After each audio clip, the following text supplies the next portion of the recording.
2021년 봄이 지났습니다. 여름도 지났습니다. 가을이 지나가고 있습니다. 이제 곧 겨울이 될 것입니다. 1년이 참 빠릅니다. 1년뿐 아니라 인생이 참 빠릅니다. 번쩍번쩍하는 별들을 갖고 있었던 두 전직 대통령이 한 달 사이에 앞서거니 뒤서거니 한국에서 떠났습니다. 그들의 번쩍임, 대통령, 그들의 그 모든 호화차라는 것들이 이제 다 사라지고 이미 대통령직은 몇십 년 전에, 그리고 삶 자체도 이 땅의 인생의 무대에서 내려갔습니다. 오늘 보면 이런 말씀이 있습니다. 21절에 보면 너는 겨울 전에 어서 오라. 지금 이 겨울이라는 단어는 시간적으로 겨울이기도 합니다. 그런데 인생의 마지막을 지칭하는 그러한 단어이기도 합니다. 왜냐하면 사도 바울은 자기의 순교의 시간이 다가오고 있는 것을 알고 있었고, 또 시기적으로도 겨울이 되는 것을 이제 보면서 디모데에게 너는 겨울 전에 어서 오라 라는 그러한 이야기를 하고 있는 것입니다. 이 디모데 후서를 쓰고 머지않아 그는 순교하게 됩니다. 겨울, 인생의 마지막, 이 시간을 어떻게 보내야 할까요? 바울은 이 겨울 전이라는 그 시간, 얼마 남지 않은 시간을 이렇게 보낸 것이에요. 우리도 물리적인 겨울이 다가오고 있고 인생의 그 마지막이 긴들 얼마나 길겠으며 남아있으면 또 얼마나 남아있겠습니까? 풀과 같이 금방 시드는 그런 인생인데, 오늘 겨울 전에 바울은 어떤 삶을 살았는지 함께 말씀을 살펴보면서 내 인생의 겨울, 역사의 종말, 이 물리적인 이 겨울한 시간들을 어떻게 준비하며 맞이할지를 함께 교훈받고자 합니다. 첫 번째, 이 시간은 용서의 시간이었습니다. 겨울 전에 얼마 남지 않은 시간을 용서의 시간으로 바울은 보냈습니다. 여러분들, 성공에 대해서 정의 한번 해보세요. 성공이 무엇이다? 많은 사람들은 성공에 대해서 이야기할 때 좋은 집에서, 좋은 위치에서, 좋은 것을 먹고 많은 사람들에게 들려서 환호도 받고 이런 것들이 성공의 한 모습이다. 아니야, 이것이 진짜 성공이야 하면서 절대적으로도 이 성공을 그렇게 보는 자들이 있습니다.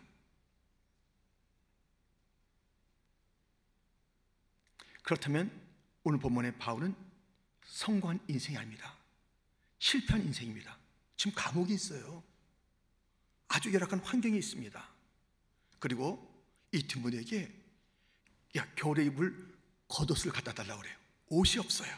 추운 그 감옥에서 옷도 없이 벌벌 떠는 그런 바울입니다. 그리고 보세요. 오늘 본문에 보면 내가 처음 변명할 때에 나와 함께한 자가 하나도 없고 다 나를 버렸으나, 아무도 없어요. 주변에 다 버렸어요. 이 바울이 어려울 때에 다 바울을 갖다 나몰라라 하고 버렸다고 그래요. 떠났다고 그래요. 모른 척 했다는 것이에요.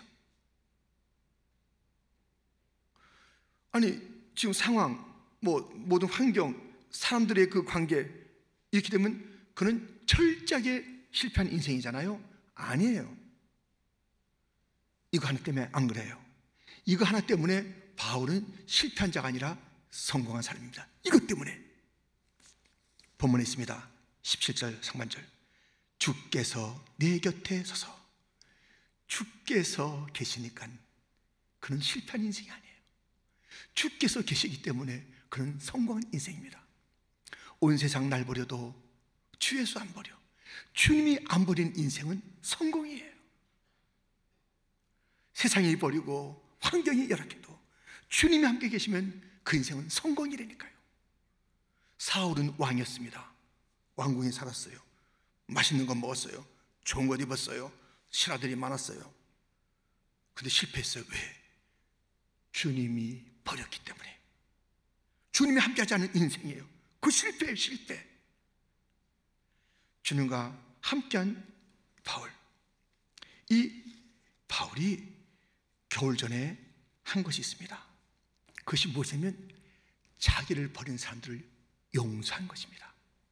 16절, 내가 처음 변명할 때에 나와 함께한 자가 하나도 없고 다 나를 버렸으나 그들에게 허물을 돌리지 않기를 원하노라.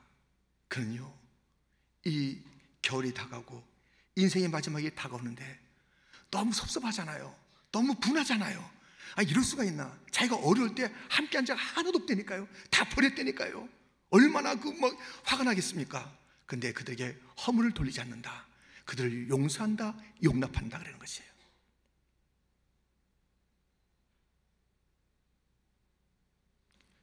그런데 이 용서와 용납이 모든 자들에게요. 빌립보서 4장 5절입니다. 우리 한번 같이 읽겠습니다. 너희 관용을 모든 사람에게 알게 하라. 주께서 가까우시니라. 아멘. 모든 자에게 이 용서, 이 관용, 이 관대함을 모든 자들에게. 마지막 시간이 다가올수록 더 관대해지는 삶을 사는 바울입니다. 용서는 사랑할 줄 모르는 자에게 사랑을 베풀어 주는 거예요.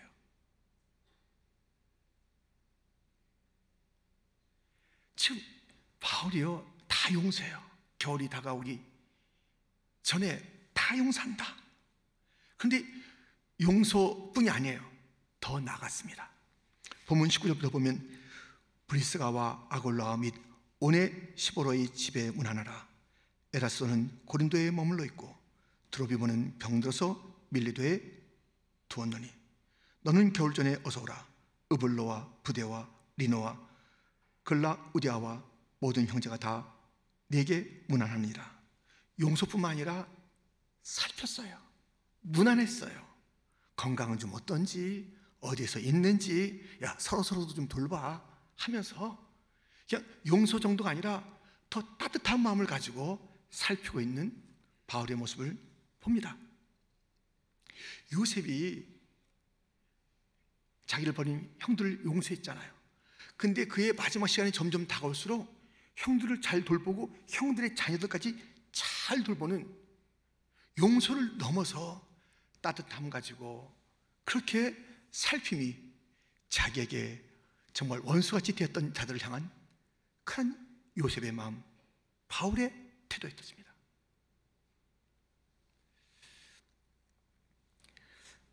용서하게 되면요, 치유가 있습니다. 용서할 때 치유받는 제 첫 번째 사람은 누구냐면 그 용서받는 자가 아니라 용서하는 사람이에요. 자기가 치유받아요. 용서하게 되면요, 자유가 있습니다. 누가 자유예요? 용서받는 그 사람이 첫 번째 자유의 그 축복을 누리는 것이 아니라 용서하는 그 사람이 먼저 자유예요. 우린 용서하지 못해서 얼마나 많은 세월을 보냈는지, 얼마나 우리는 이 억울함을 가지고 많은 세월을 보냈는지, 그것을 죽을 때까지 가져가는 거예요. 결코 그것을 풀지 않고 죽는 거예요. 겨울이 왔는데 인생의 무대에서 내려가야 되는데 나는 용서하지 못해. 그런 거예요. 자유를 잃어버리고 그리고 치유를 받지 못하는 인생으로 마감하는 것입니다. 여러분들,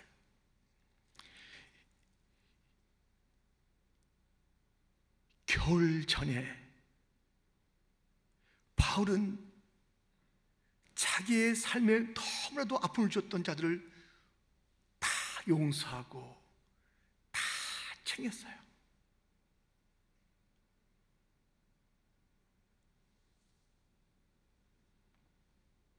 우리도 좀 챙겨야죠. 용서하지 못한 자가 있다면 용서하시죠. 아니, 안부 좀 물어보세요. 잘 지내요? 12월 달 됐는데 뭐 같이 식사 한번 하시겠어요? 뭐 좀 필요한 거 없으세요? 여러분들, 우리의 용서와 주님의 용서는 같이 있는 거예요. 우리가 남을 용서하지 않는데 주님의 용서를 바라요? 그럴 수가 없잖아요. 주님의 용서를 받았는데 남을 용서하지 못해요? 그럴 수가 없는 거예요. 우리는 이 추운 겨울이 닥치기 전에, 그도 더 춥고 나도 더 춥기 전에 좀 따뜻해져요. 용서를 통해서 따뜻해져요. 살핌을 통해서. 다 알아야 된대요. 다 용서를 받아야 된대요.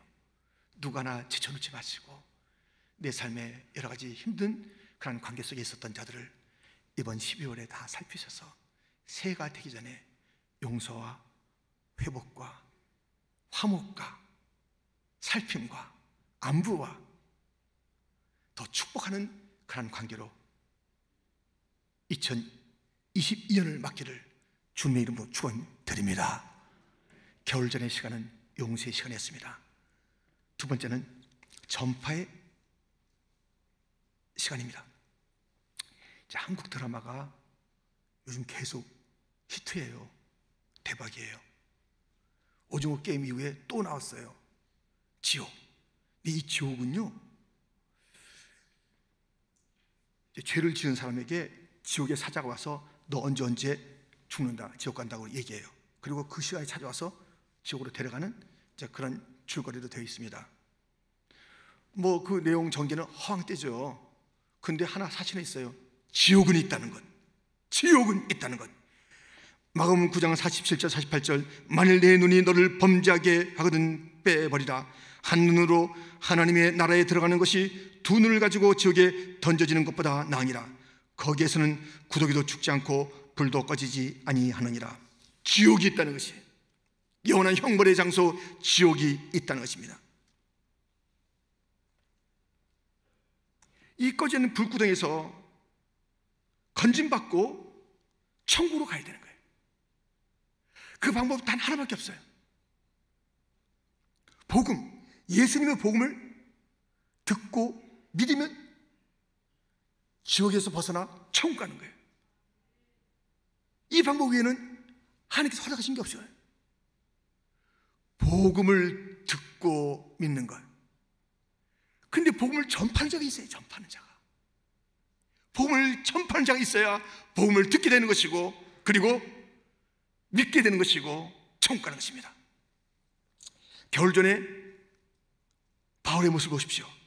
17절 18절 주께서 내 곁에 서서 나에게 힘을 주심은 나로 말미암아 선포된 말씀이 온전히 전파되어 모든 이방인들이 듣게 하려 하심이니 내가 사자의 입에서 건짐을 받았느니라. 주께서 나를 모든 악한 일에서 건져내시고 또 그의 천국에 들어가도록 구원하시리니 그에게 영광이 세세 무궁토록 있을지어다. 아멘.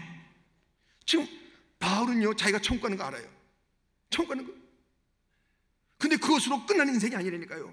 마지막 분초를 아껴서 모든 이방인에게 선포된 말씀이 전파되도록, 온전하게 전파되도록. 말씀은 선포됩니다. 선포된 그 자리에서 머물러 있으면 안 되는 거예요. 선포된 말씀을 받는 것으로 그대로 있으면 안 되는 것이에요. 그것은 말씀이 완성된 게 아니에요. 선포된 말씀이 전파되어야 되는 거예요. 지옥 갈 딸들을 건져내야 되는 것이에요. 누군가 이 전파된 말씀을 듣고 믿고 천국으로 옮겨지는 역사가 있어야 되는 것입니다. 말씀은 선포로 끝나는 것이 아닙니다. 전파되어야 되는 것이. 누가 전파하는 거예요? 누가 전파하는 거예요? 마지막 시간이 다가올수록 그렇습니다. 시간이 마지막에 다가올수록 안주하고 싶죠. 에이, 됐어, 이만하면 됐어. 안주하고 싶잖아요. 그냥 거기 머물르고 싶잖아요. 바울은 그게 아니에요. 안주하지 않았습니다. 여전히 그의 생애가 그렇게 살았듯이, 예수님을 만난 이후 그렇게 살았듯이 이 복음 전파의 열정을 마지막 이 겨울, 다가오는 이 겨울, 얼마 남지 않은 그 인생이지만 복음 전파를 위해서 다시 한번 그 모든 것을 불태우고 쏟아붓는 그러한 바울을 우리는 보는 것입니다. 이러한 복음을 위한 삶을 살 때, 사명의 삶을 살 때에, 그렇죠, 구원의 확신이 있고 사명의 확신이 바울에게 있었어요. 인생 살면서, 아니 크리스찬인데 구원의 확신도 항상 흔들려요. 사명이 있는지도 몰라요. 그게 무슨 제대로 된 그리스도인의 삶을 살겠습니까? 그리스도인이라면 구원의 확신, 나는 천국 간다, 예수를 믿기에 천국 간다, 나는 사명이 있다, 이 복음을 증거해야 된다, 이 복음을 외쳐야 된다. 그때마다 주님께서 사자의 입에서 막아주고 어떤 어려움에서 막아주신다. 사명을 다하는 그날까지, 내 인생의 겨울, 모든 인생의 막을 내가 내리기 전까지 나는 이 복음 전파, 선포된 말씀, 내가 받은 말씀을 전파하리라. 지금 이 시대는 절망의 시대입니다.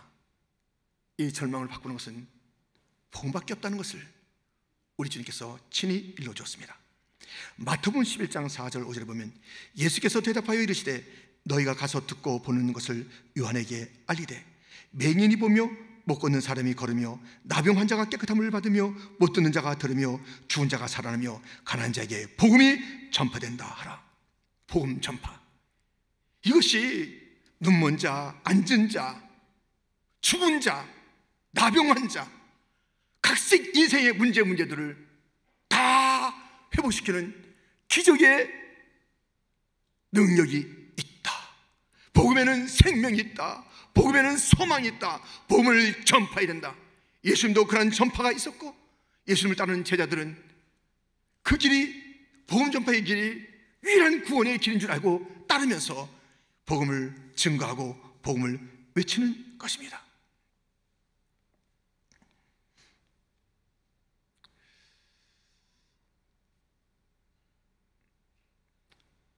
교회가 아무리 사람이 많고요, 건물이 크고요, 프로그램이 좋고 뭐 온갖 것 다 있어요. 근데 복음 전파만 없으면요, 그건 교회가 아니에요. 교회가 아니에요.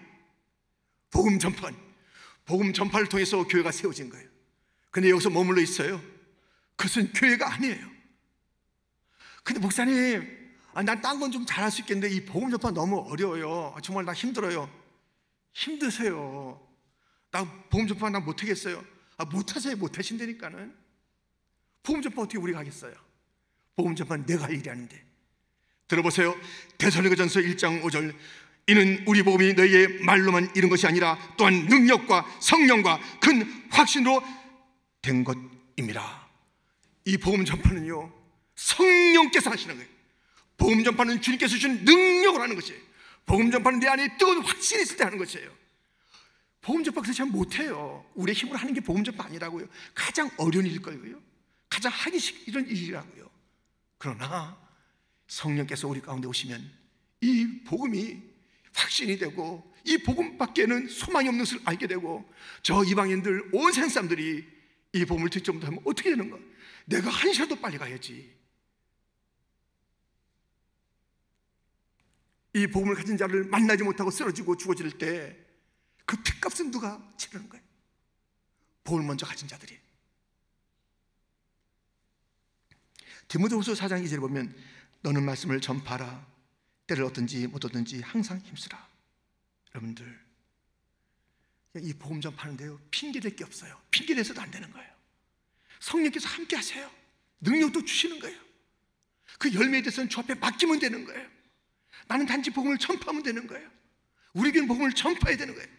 주님 보실 그날까지 복음 전파, 우리 모든 인생의 겨울이 다 와서 이제 끝난다는 그 시간이 오기까지, 마지막 호흡까지 복음을 증거하는 거예요.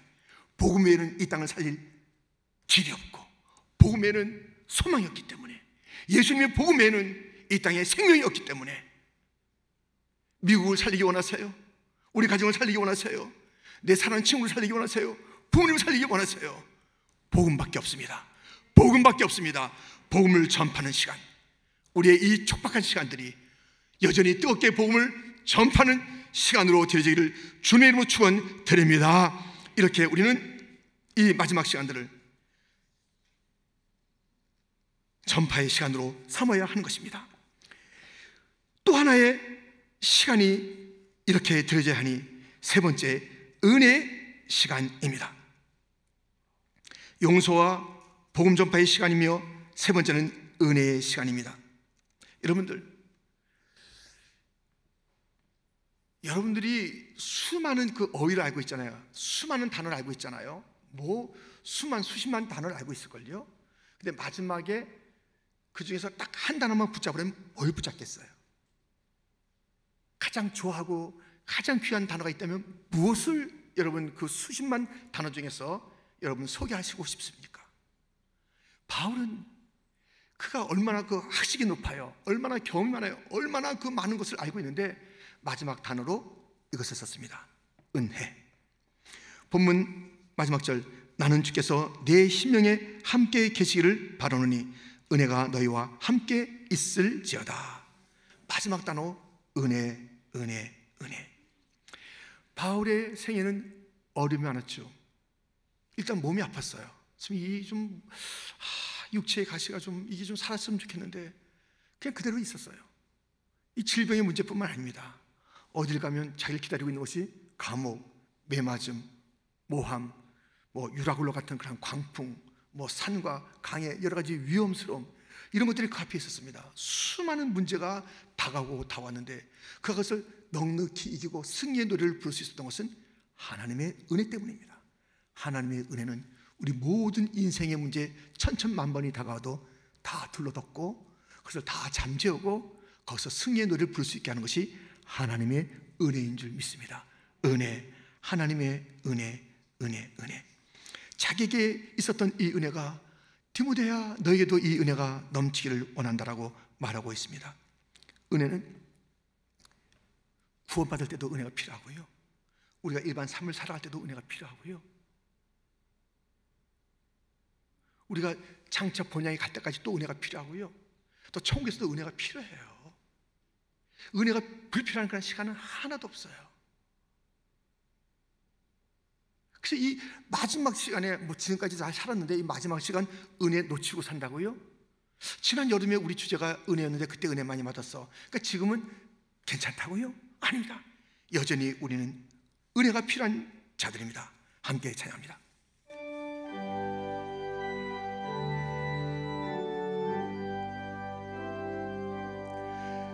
나 같은 죄인 살리신 주의 놀라운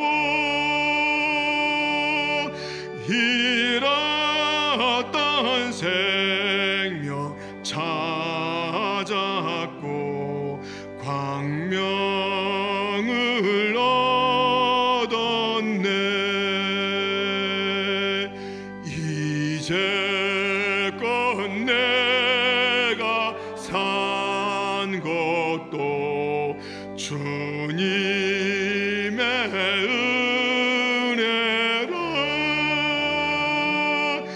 또 나를 장차 본향에 인도해 주시리.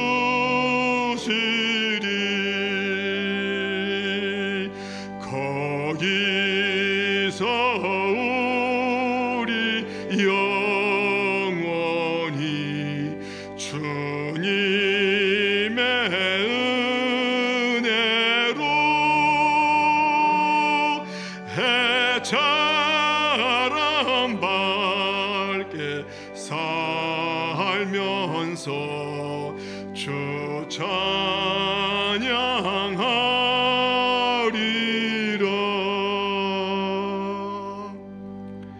어느 한 순간 은혜가 없어도 좋은 순간이 어디 있냐고요. 잃었던 생명을 찾는 구원의 시간에도, 아니 그 전에도 일반 은총이 있었어요.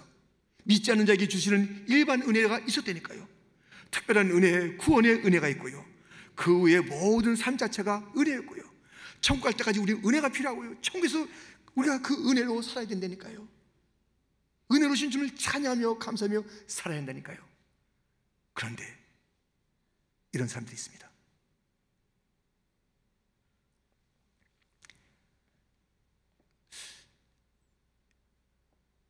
일로 오라고.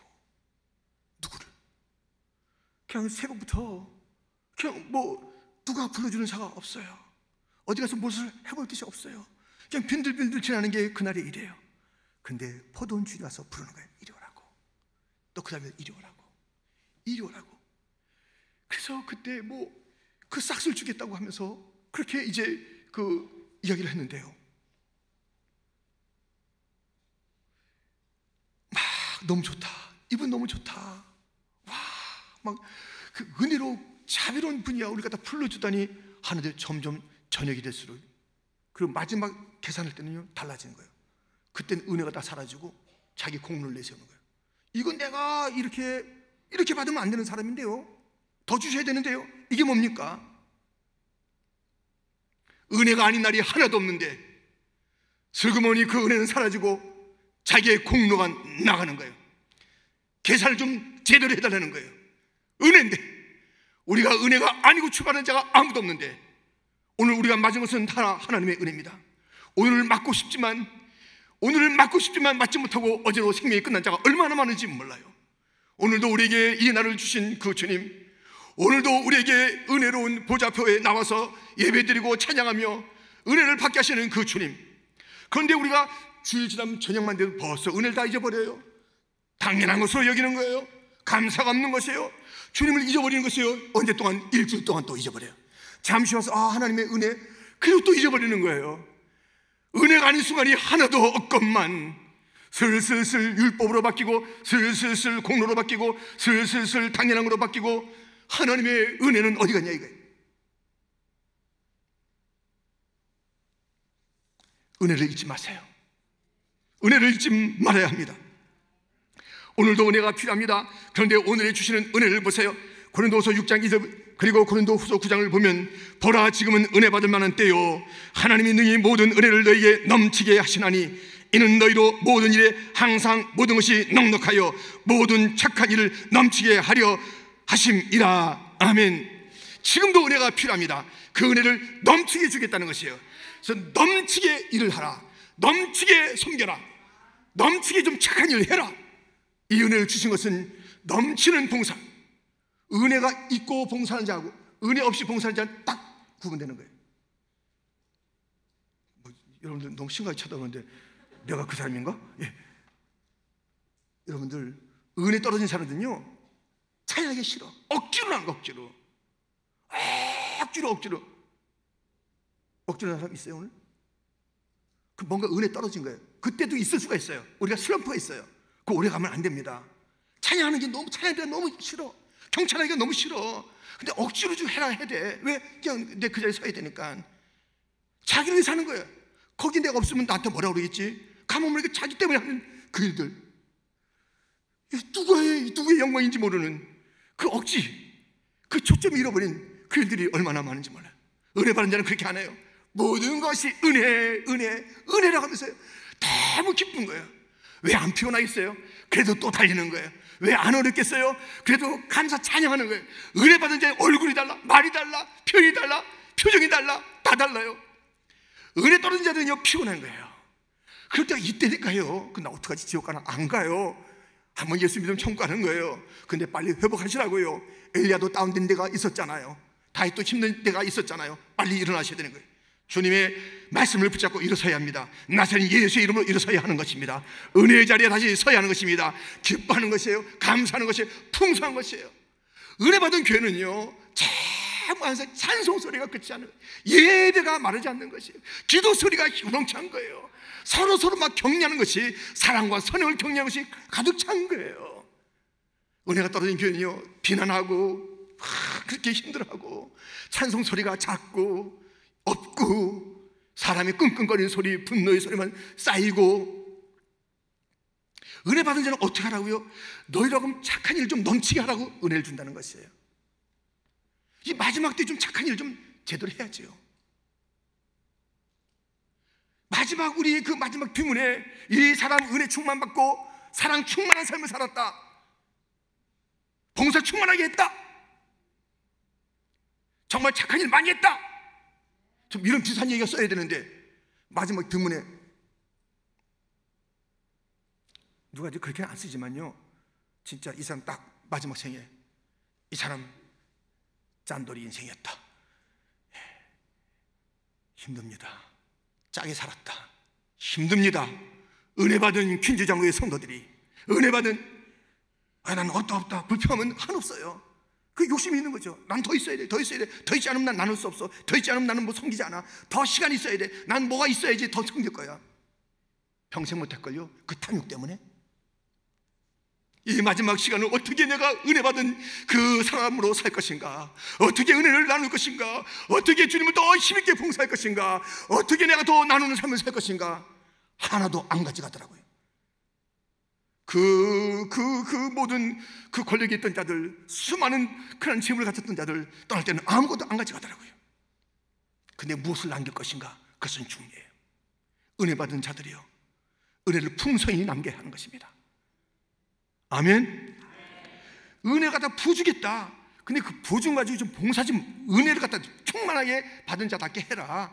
그리고 그것을 가지고 좀 나누며 살아라. 좀 착하게 살아라. 그렇게 쌩쌩거리며 살지 말고, 그렇게 mon하게 살지 말고, 그렇게 야박하게 살지 말고, 주님의 은혜 받은 자가 그렇게 살아서는 안 된다는 것이에요. 은혜가 없으면 다 피곤하고, 은혜가 있으면 하나도 피곤치 않고 기쁨이 넘칩니다. 어떤 일이 있어도. 마지막 순간까지 겨울이 됐습니다. 이제 모든 것이 끝날 날이 다가왔습니다. 우리는 이 시간을 이렇게 보내야 되겠습니다. 용서의 시간으로, 전파의 시간으로, 은혜의 시간으로 다 용서하고요, 복음을 이방인들이 다 듣도록 전파하고요, 하나님의 은혜에 감사하며 그 은혜를 나누면서 이 겨울을, 마지막 시간들을 보내라, 오늘 우리에게 일러주고 있습니다. 그렇게 하시겠습니까? 기도하겠습니다.